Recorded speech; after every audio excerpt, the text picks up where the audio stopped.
What does initiation mean? It means very simply to begin. In my opinion, an initiation ritual is very, very similar to a marriage ceremony. Now, you can be in a relationship with someone without being married to them. Yeah, loads of people are.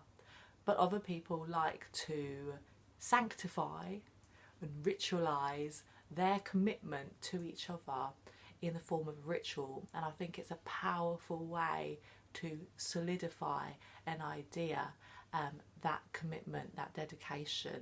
And it can be as elaborate as you like, or it can be extremely simple. And then it's like, well, how can you initiate yourself then? How can you be self-initiated? Because you can't marry yourself, can you? Well, of course, in initiation, you're not joining yourself to another person. You're joining yourself to witchcraft. I want to share a little bit from one of the most important books to me, which is A Witchcraft for Tomorrow by Doreen Valiente. I'm going to read a tiny bit from her book. Ah yes, here we are. It's page 22. Many people I know will question the idea of self-initiation as given in this book. To them I will address one simple question. Who initiated the first witch? Of course, it is better to receive initiation personally at the hands of an experienced and sincere teacher. This concept applies all over the world, from the Eastern traditions of the relationship of Guru and Chela to Carlos Castaneda's story of his apprenticeship, to the wise old Yaqui Indian Don Juan, as told in his marvellous trilogy of books, The Teachings of Don Juan, A Separate Reality, and Journey to Ishtan. But I sincerely believe that my book will give people a starting point from which they can proceed by practice instead of mere theory. So, the wonderful Doreen Valiente gives a ritual in this book of how to perform a self-initiation. And this is basically what I based my own self-initiation on. And as with a marriage ceremony, as with a wedding, you want to really know that this is definitely the one for you. You're making a big commitment. And I didn't have any tools of my own. I didn't have an altar. I didn't have anything like that. So I was really starting from scratch. And I just gathered up like some household items to use in my ritual. I bought some candles. And I just kind of arranged it all on the top of some cabinet or something to make like and altar. And that was my first ritual as a witch. I wanted it to be my very first, and to begin from there, to like start it right, because some people I know will find it kind of like unnecessary to perform a self-initiation, and that's fine, you know. Some people don't think it's important, and they just dive right into practicing witchcraft, and just, I think then the initiation is a very subtle form, because in that case your initiation is simply you thinking to yourself, this is what I'm going to do. A lot of people feel like they were born to be a witch, and that they have witch blood, and that it's within them and it's part of who they are, and they just are a witch and they don't need to do anything to become a witch. A lot of people feel like that, and I think that's the same for people who do perform initiation, who do take part in initiation, is that they are recognising that fact that it was something within them that is part of them, and that they were destined to be, and that they're just recognising that fact by performing the initiation. And as Doreen Valiente mentioned, it's great if you can be initiated by another witch who can take you under their wing and teach you their ways. Yes, that is brilliant, but not everybody has that opportunity.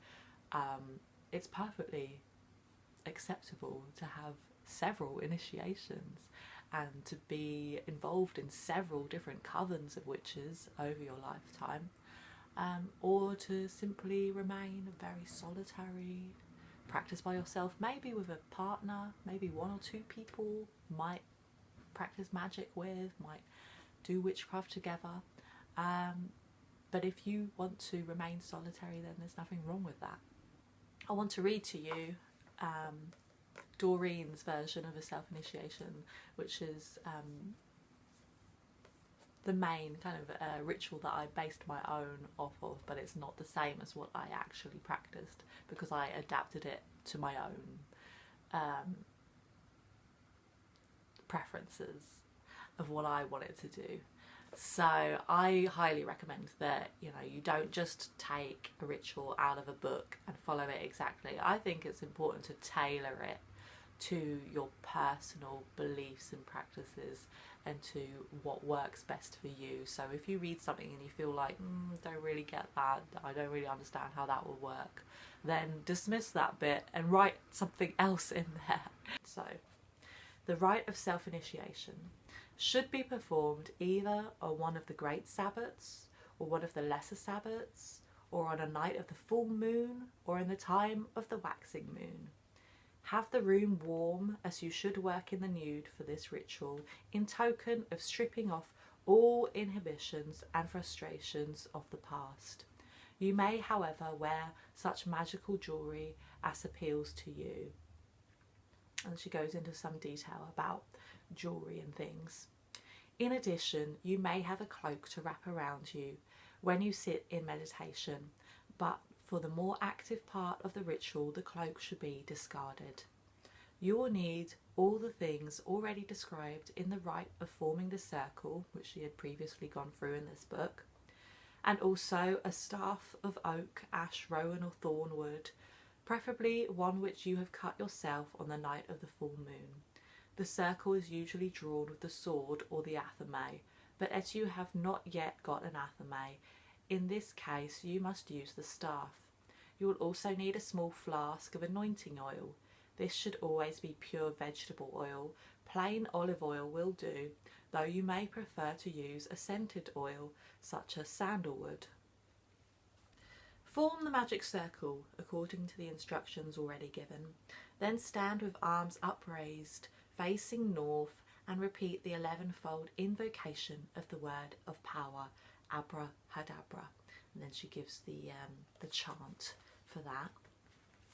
Take the flask of anointing oil and pass it 3 times through the smoke of the incense. Then perform the 3 anointings.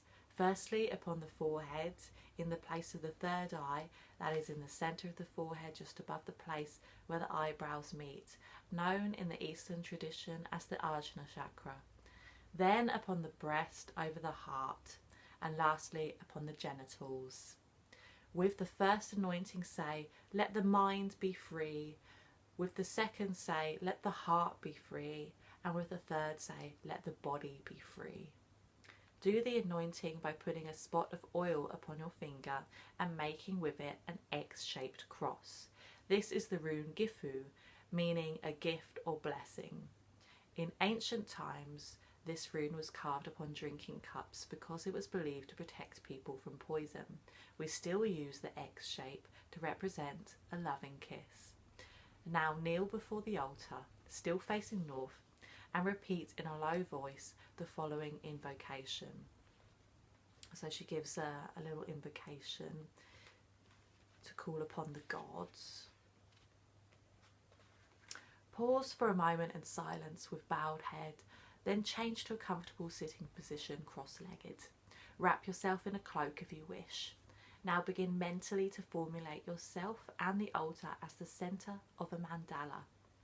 Think to yourself something like this: the infinity of the height and the infinity of the depth, the infinity of the east and the infinity of the west, the infinity of the north and the infinity of the south, the circle whose centre is everywhere and whose circumference is nowhere.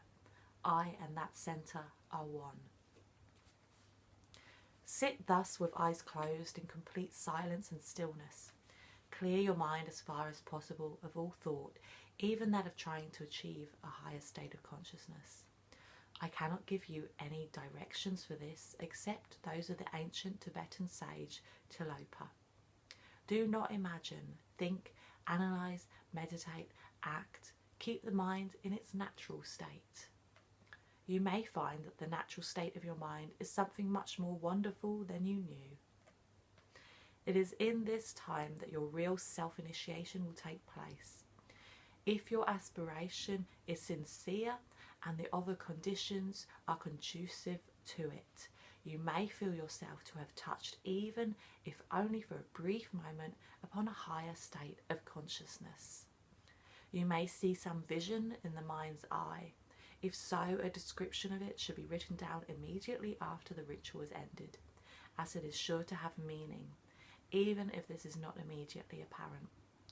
The length of this period of silence and stillness is up to you. Your own spontaneous feeling will tell you when it is time to end it. When it does, rise up, light fresh incense if necessary, and sense round the circle jessel, raising the centre at the 4 quarters. Then return before the altar and repeat this affirmation. So she gives a little affirmation of you declaring yourself a witch. Then break into a dance of rejoicing, jessel round the circle. Let yourself go. Clap hands or shake the sistrum if you have one, or a tambourine, and chant these words and sounds over and over again. And so she gives a little chant. Do any steps you like, so long as you enjoy them. Keep it up until you are out of breath and want to stop.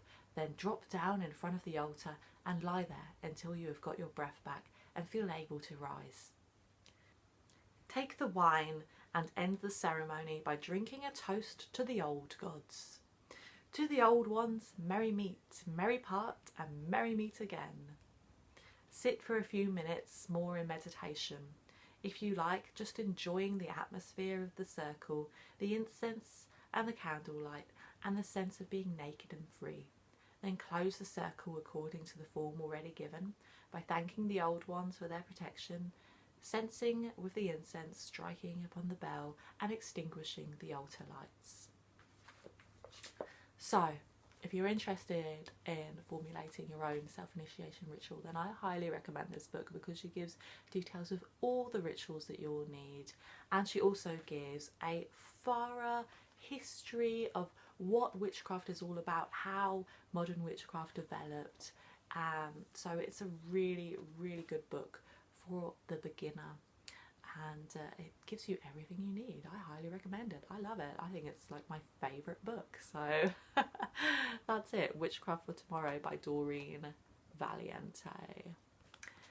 Thank you very much for watching this video. I hope it was helpful for you. Let me know what your thoughts are on initiation and what it means to you.